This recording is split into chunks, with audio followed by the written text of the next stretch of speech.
alone. 14, Dad. Do the math, you're the genius.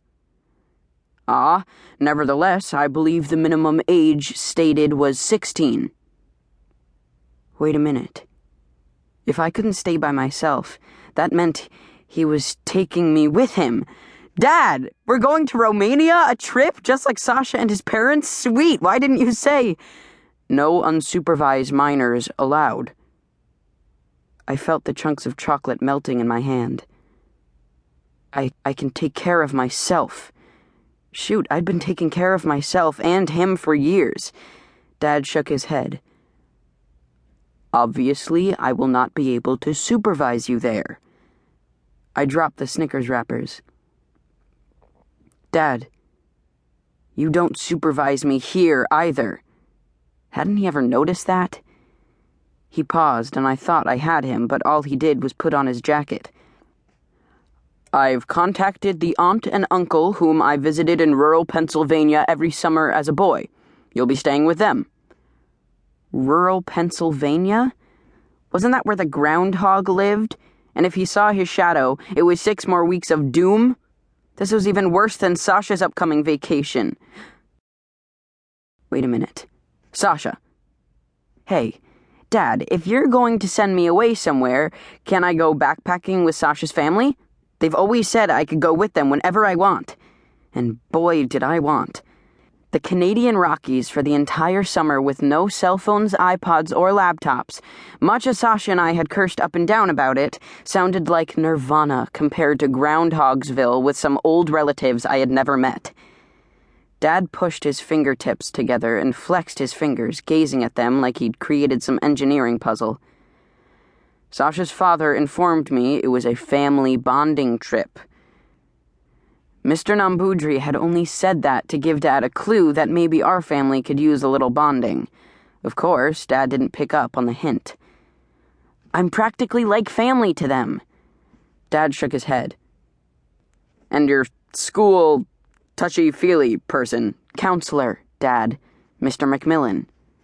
I still wonder what Dad wrote on my 3rd quarter report card to make Mr. McMillan call us in for that awkward little chat. He kept giving me sad puppy looks while he emphasized the word family to Dad, saying that I was at the age where I needed to know how much my family cared about me. And that, being a boy, I needed a male role model from my family. He was trying not to be too obvious so as not to embarrass Dad.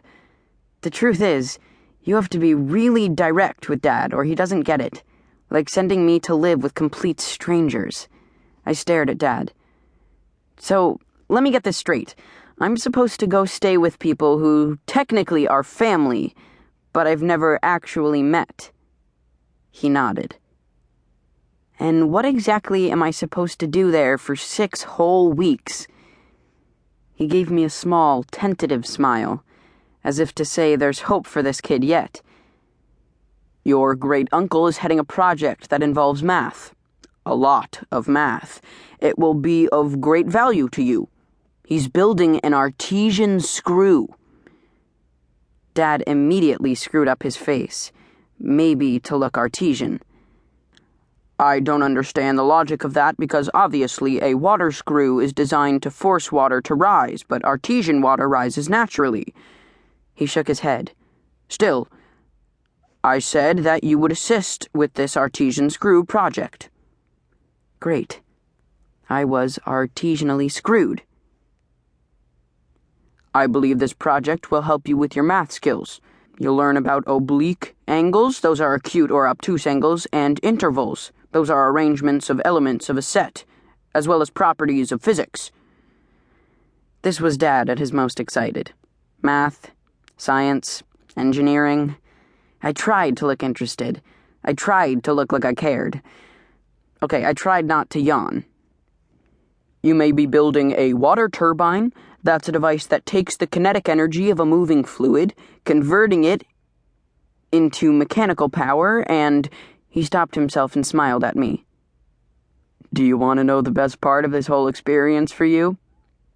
I believe it might help you get into Newton. Was he serious? Newton High? A math magnet?